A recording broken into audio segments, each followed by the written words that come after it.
Hello students, how are you? I really wish you are fine. आज का जो हमारा टॉपिक है चैप्टर नंबर 1 बेसिक कॉन्सेप्ट का टॉपिक, आज हमने एवोगैड्रोस लॉ जो है इसको डिस्कस करना है।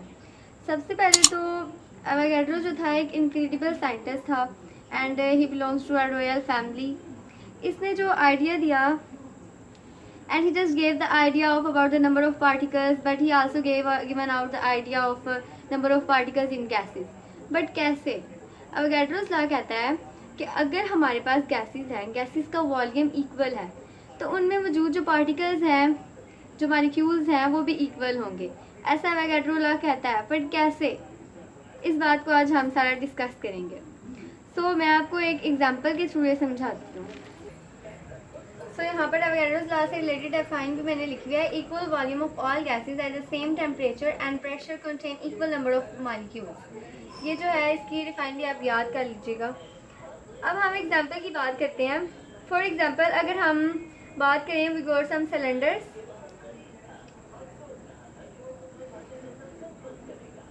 तो हम कुछ सिलेंडर्स ले लेते हैं यहाँ पर। I don't know, you can make any cylinder अगर टेम्परेचर सेम रहे, प्रेशर सेम रहे और स्टैंडर्ड टेम्परेचर प्रेशर हो, या इसके अलावा जो गैसेस हैं वो आइडली बिहेव करें। कुछ गैसेस जो होती हैं वो ग्राउंडेड बिहेव भी करती हैं, बट एवोगैड्रो सेइंग दैट कि गैसेस जो हैं आइडली बिहेव करती हैं। टू लेट्स से दैट कि हाइड्रोजन गैस आइडली बिहेव करती है। इसके अलावा हीलियम है एंड नाइट्रोजन, ऑक्सीजन, ये सारी आइडली बिहेव करती हैं। And another gas carbon monoxide, it's a gutter gas. Yes, it's a gutter gas because it is formed inside the gutters or very organic decaying places, so it is a very cool gas. इसके अलावा nitrogen भी cool gas है, but हम यहाँ बात करें कि ये जो सारी गैसेस हैं ये आइडली बिहेव कर रही हैं। आइडली बिहेव क्यों? बिकॉज इनमें स्टैंडर्ड टेम्परेचर और प्रेशर होता है, ये भी सेम है and they got the equal volume. और सबसे अमेजिंग बात यह है कि इनमें जो नंबर ऑफ मॉलिक्यूल्स हैं वो भी सेम है। लेट्स से दैट कि volume of these gases is 22.414 decimetre cube. कि इन गैसेस का जो वॉल्यूम है वो इतना है। लेट्स सपोज कर लें स्टूडेंट्स जो है, अब स्टूडेंट्स इनक्रेडिबल इन सेइंग कि इन सब में जो पार्टिकल्स की तादाद है वो तकरीबन है 6.02 multiply by 10 to the power 23, यानी इतना वॉल्यूम होगा तो इतने पार्टिकल्स होंगे। अगर वॉल्यूम हाफ हो जाता है तो पार्टिकल्स भी हाफ हो जाएंगे, बिकॉज अगर इतना वॉल्यूम कंटेन करेंगी गैस तो उसके पार्टिकल्स जो की तादाद होगी वो इतनी होगी। अदरवाइज अगर वॉल्यूम हाफ हो जाता है तो उसमें पार्टिकल्स भी हाफ हो जाएंगे। लेट्स से दैट कि वी नो कि इतने वॉल्यूम में जो है इतने पार्टिकल्स होते हैं। अगर हम बात करें कि 1 डेसीमीटर क्यूब में कितने पार्टिकल्स के कितने मॉलिक्यूल्स आएंगे, हम अगर 1 डेसीमीटर क्यूब को यहीं रहने दें और 6.02 multiply by 10 to the power 23 divided by कर दें 22.414, हमारे पास क्या आंसर आ जाएगा? 2.68 multiply by 10 to the power 22, यानी 1 डेसीमीटर क्यूब में इतने मॉलिक्यूल्स होंगे।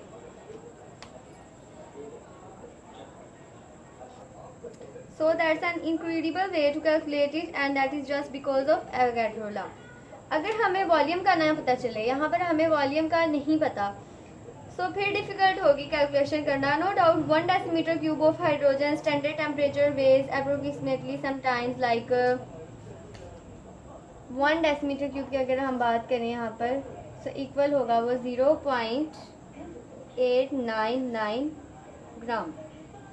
इसी तरह अगर हम ऑक्सीजन की बात करें 1 decimetre cube is equals to 1.4384 ग्राम।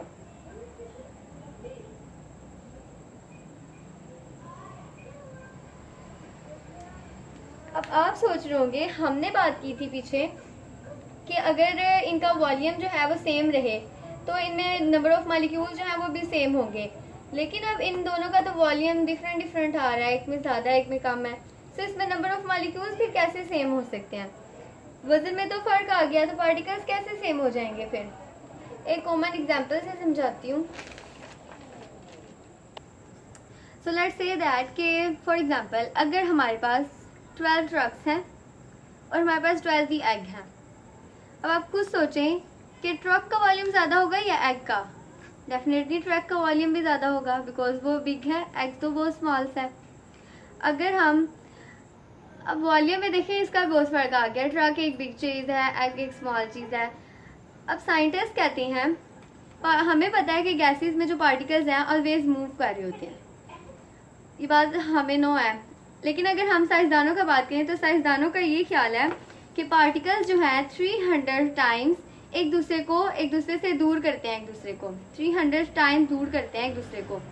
सो अगर इसी तरह अगर हम ट्रक की बात करें, ट्रक जब 300 टाइम्स दूसरे ट्रक को अपने से दूर कर देगा तो उसमें जो डिस्टेंस आ जाएगा। इसी तरह अगर हम एग की बात करें, एग जब दूसरे एग को 300 टाइम्स एक दूसरे से दूर करना स्टार्ट कर देगा तो उसमें भी जो डिस्टेंस आ जाएगा।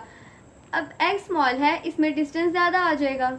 जब वो दूसरे एग को मूव करेगा 300 टाइम्स खुद से दूर, उसमें जो डिस्टेंस आएगा, और ट्रक जब दूसरे ट्रक को अपने से दूर करेगा 300 टाइम्स, उसमें भी डिस्टेंस आ जाएगा। अब वो बिग है, उसमें जो डिस्टेंस आएगा वो तकरीबन एग के डिस्टेंस के इक्वल होना स्टार्ट हो जाएगा। जब डिस्टेंस इक्वल होगा तो उसका वॉल्यूम भी इक्वल होना शुरू हो जाएगा। अब अगर इसका वॉल्यूम इक्वल होना शुरू हो जाएगा तो इसमें जो नंबर ऑफ पार्टिकल्स की तादाद है वो भी इक्वल हो सकती है। सो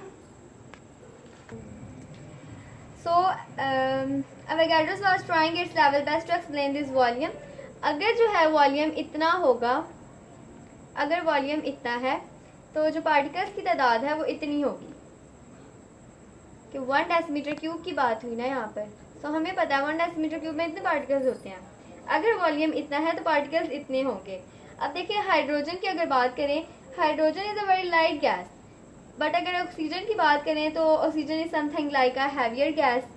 आई होप कि बात समझ आ गई होगी आपको कि कैसे अवोगाड्रो ने जो है अवोगाड्रोस लॉज के थ्रू ये गैसेस के अंदर मॉलिक्यूल्स की प्रेजेंस को जस्टिफाई किया। ये लॉ भी आपने याद करना है, because equal volume of all gases at the same temperature and pressure contain equal number of molecules, यही इसका लॉ था। आई होप सो कि अवोगाड्रो लॉ आपको समझ आ गया होगा। आई होप सो कि अवोगाड्रो लॉ जो है इसका टॉपिक आपको क्लियर हो गया होगा, सही तरह समझ आ गया होगा। प्लीज़ चैनल को भी सब्सक्राइब कर दिया करें। अगर आपको लेक्चर पसंद आए तो वीडियो भी लाइक किया करें। यहाँ पर एक क्वेश्चन ऐड अप करते हैं। मुझे आप ये इस क्वेश्चन का आंसर आप कमेंट में देंगे कि मुझे ये बताएं कि अवोगाड्रो जो है, क्या क्वेश्चन पूछूं, अवोगाड्रो का ताल्लुक किस कंट्री से था, किस मुल्क से था? इसका जवाब अब आपने मुझे कमेंट में देना है। ज़्यादा से ज़्यादा कमेंट करें, सही? ओके, अल्लाह हाफिज़। फिर भी इससे टॉपिक से रिलेटेड कोई क्वेश्चन पूछना हो तो भी आप कमेंट में पूछ सकते हैं। ओके, अल्लाह हाफिज़।